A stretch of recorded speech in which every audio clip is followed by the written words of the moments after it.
there is a concept called necrobotics, where deceased creatures are transformed into robots. Sounds like something straight out of a creepy horror flick, right? Well, it's actually a real deal being studied over at Rice University. A team of scientists there managed to convert a dead spider into a gripper-like robot capable of grabbing objects. But how? By pumping air into it. See, spiders naturally use hydraulics to move their legs by pumping their version of blood. Sure, it's still in the early days, but this idea could potentially lead to a future where dead critters aid in scientific advancements. Kind of like a scene from Frankenstein.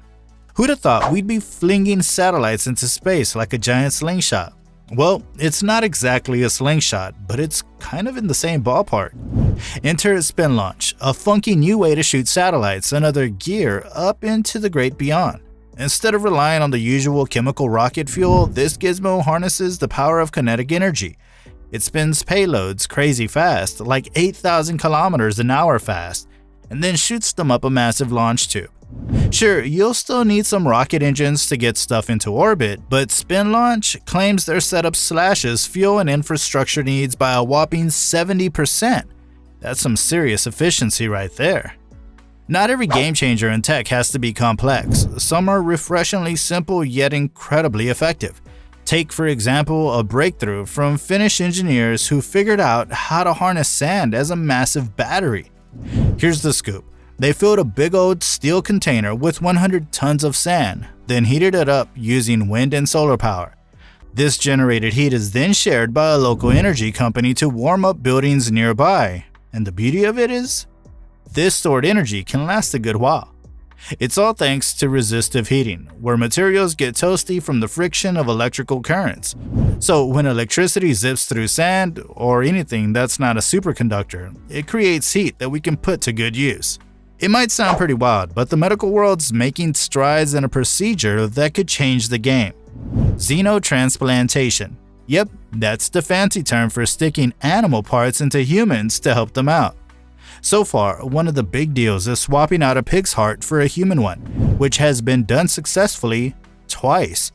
But here's the catch, it's not as simple as just popping the pig's heart in.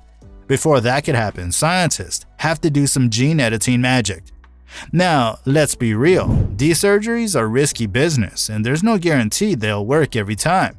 But down the line, we might see xenotransplants becoming more common, offering a lifeline to folks in need of a new heart or other tissues. It's a bit out there, but hey, it could be a game changer.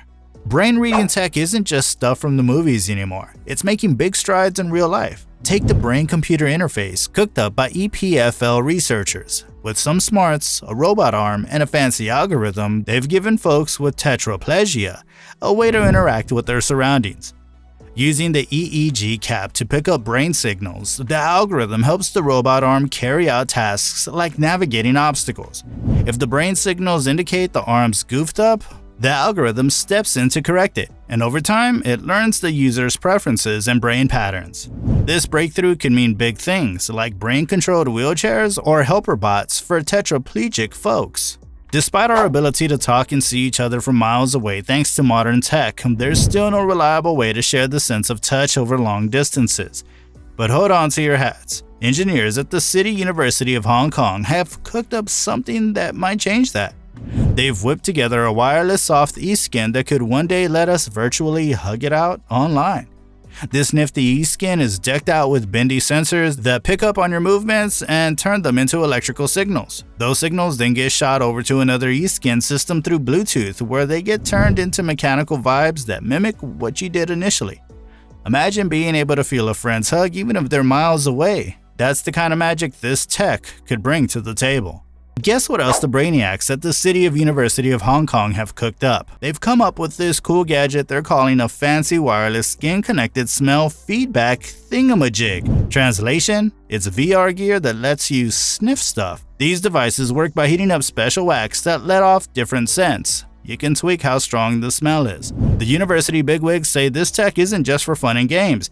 It's got loads of practical uses like making online learning more real and kicking movie night up a notch. That's right, in the future, you might not just see your favorite flicks in VR, you might catch a whiff of them too. Talk about being right in the thick of it. What are we having for dinner tonight? Imagine a slice of cake made from a 3D printer and cooked with a laser. Scientists over at Columbia University School of Engineering have come up with this amazing gadget that can whip up a cheesecake with 7 ingredients and then perfectly cook it using a laser. Their version had banana, jam, peanut butter, and Nutella. Sounds delicious, right? This tech might someday let us make meals tailored to each person, whether they're athletes, folks with specific dietary needs, or just busy folks looking to save time. 3D printing isn't just about making cool stuff, it's revolutionizing medicine too. Take Ossiform for example. They're using this tech to craft custom bone replacements from a material that's a dead ringer for the real deal. Here's how it works. A hospital sends over an MRI. Ossiform works their magic to create a 3D model of the implant needed, and boom! It's ready for surgery.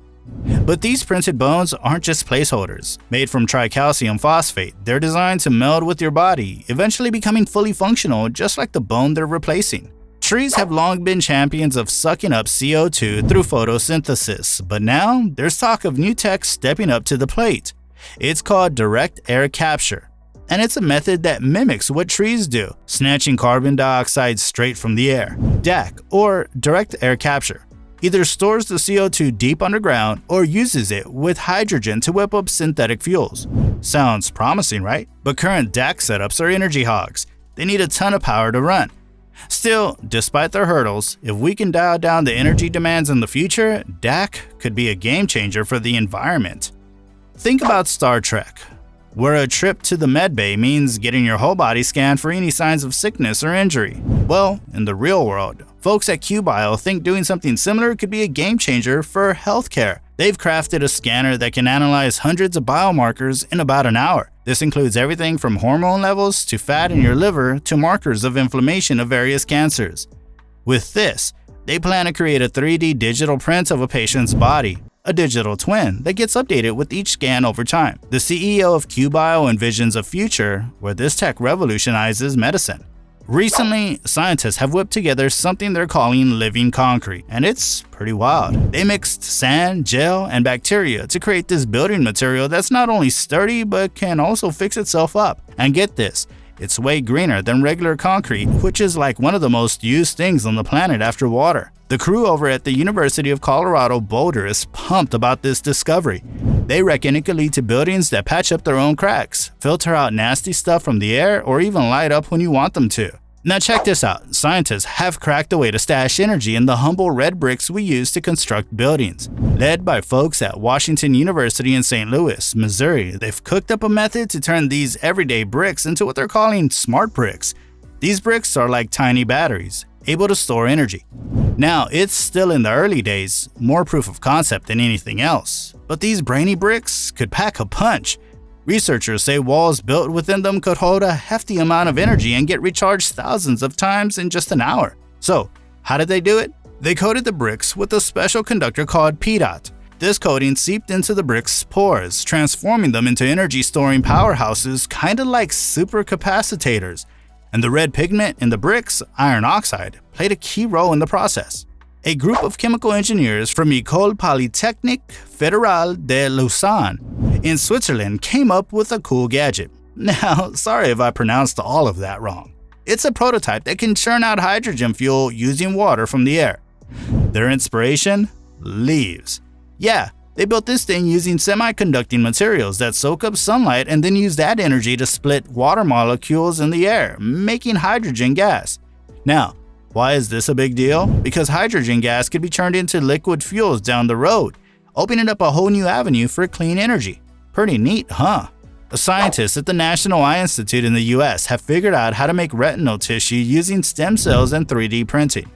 This breakthrough could be a game changer in understanding and treating vision problems like age-related macular degeneration, AMD. They focused on creating tissue from the outer blood-retina barrier, which is where AMD typically kicks off.